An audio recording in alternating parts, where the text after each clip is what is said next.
Congratulations to Arkansas. What a great ball game. I thought Campbell was outstanding. He was aggressive in the strike zone, very efficient with his pitches. We didn't get very many good swings on him at all, and Nick just lost command of the strike zone just enough to give them some opportunities, and we got the ground ball we wanted on Opitz, but it just eluded Adam a little bit. So great ball game, and congratulations to those guys, and we're looking forward to playing some more baseball tomorrow. All right, raise your hand and we'll get a mic to you. Nick, any easy explanation on the command issues? You were rolling right along there. Yeah, I mean, honestly, I just, around the fourth inning, just lost it there. No, I couldn't tell you why, I just did. Did you ever feel like you were regaining it? And I know the pitches were getting up there for you, but... Yeah, I mean, I feel like when I regained it was when I needed to. Luckily, I made some pitches when they meant bases loaded to keep them off the board. But Zach, tell us a little bit what it was like to face Campbell tonight. I mean, he showed why he's one of the best pitchers in the country. He didn't want to get behind when he was pitching, so, I mean, we were up there swinging, but he had good stuff, and, I mean, he worked both sides of the plate, and it was just not a fun night to hit against him.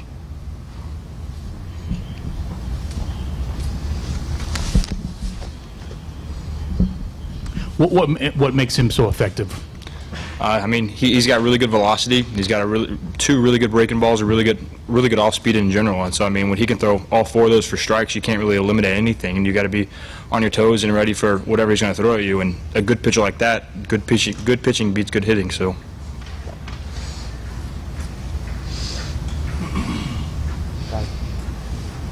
Yeah, Nick, scoreless game in the sixth inning. I just guess how crucial was the Opitz at bat when he singled up the middle, drove in two? yeah, that was against Halen. Wasn't against Yeah, I wasn't pitching then. I mean, obviously, really crucial. It scored runs. Broke the score. Any more questions for the student athletes? Fellas, thank you for your time.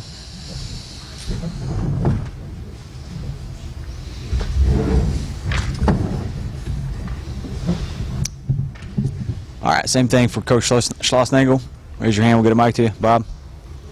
Jim Opitz is like a 40 here tonight. Guy. He had game-winning hits in a couple SEC games. What was the scouting report on him? I guess just how much credit do you give him for a bat like that? You give him a lot of credit. You know, it doesn't matter what.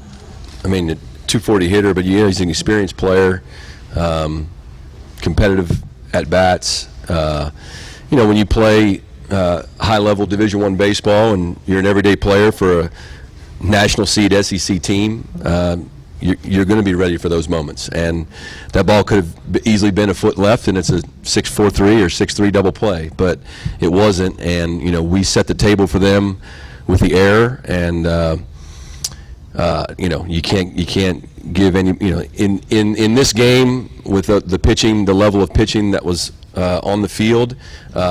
That's what it's going to come down to, is a timely hit. There was good pitching for the most part. There was good defense, really good defense on their end, and it was just going to be a timely hit. And we never had an opportunity to get. I mean, we had first and third and one out. We got a sac fly.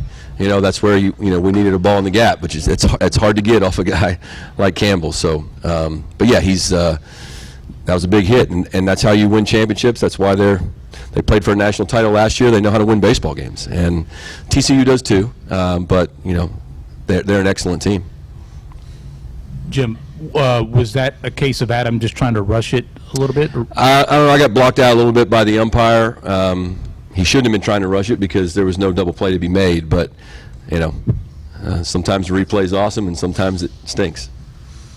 Jim, has Nick? Have you seen Nick struggle with his command like that before? No, not lately. He's been awesome, and he's had a lot of extra rest. The last two starts have been on 1 day's less rest between the Texas Tech weekend and then the conference tournament. I don't think it had anything to do with the crowd. If anything, I think he was really fired up in the first inning, and I think that he hadn't thrown 97, 98 miles an hour in a long time, since maybe the third or fourth week of the season. So I think if the crowd had any effect, it had him maybe spend a little bit too much energy in the first inning, and then he kind of came down off of that. But you have to give them credit too. You know, they weren't just hacking up there, facing good hitters. You got to throw the ball in the strike zone, or they're not going to swing at it. Who do you start tomorrow? The first game. Haven't decided yet. More than likely will not be Janzik. I mean, we still want to try and win this thing, and that doesn't mean that you know. I mean, it's going to be it's an uphill battle for sure. But we're going to talk a little bit as a staff. But it could be Eisler. What did you think of Cronin? Great battle at the end, the last batter. Yeah, he needs to be pitching in a higher league.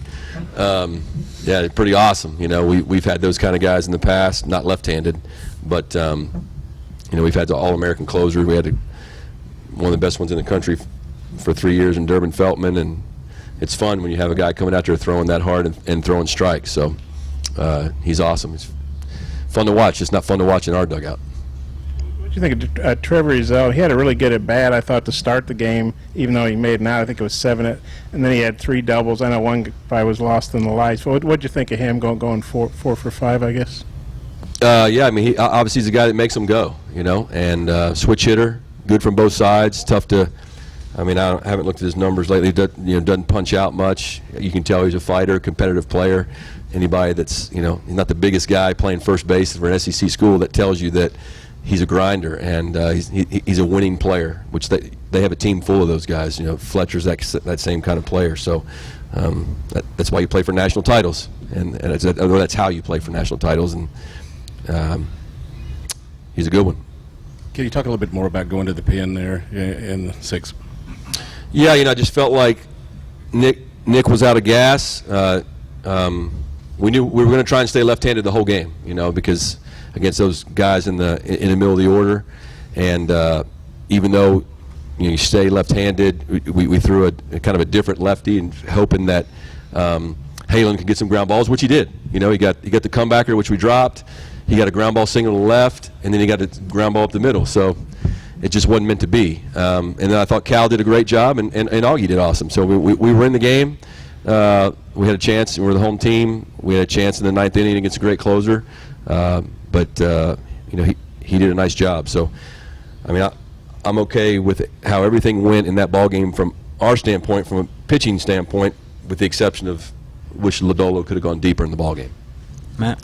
In your opening comments, you mentioned that you couldn't get a good swing on Campbell. I wonder if you could maybe expound on that a little bit, what he was doing. Yeah, I mean, he's just, you know, he throws with great angle, you know, the angle to the baseball, and so obviously you're trying to see his fastball up and stay on the fastball, and you know, that's what we were preaching. Is I think every single hitter in the game against him got a fastball to hit, but it's a lot easier said than done when he starts sticking the curveball and slider and, you know, multiple pitches, and that gets in the head of a hitter that they're, and if you try and guess a little bit, and then you know, Coach Hobbs doing a great job calling a game over there. I love watching Opitz catch, man. What awesome energy and body language that he has, encouraging the pitcher, and you know, just when, you know, you could tell we started taking fastballs for strike threes. Obviously, that's telling you that his off-speed pitches are in the dome of our hitters, and that's what a great pitcher does. He's awesome. Thank goodness he can't pitch again this weekend. So maybe we'll get to play the Razorbacks again. But Central Connecticut's played great today, so nothing's guaranteed. Any more questions for Coach? Coach, thank you for your time. All right.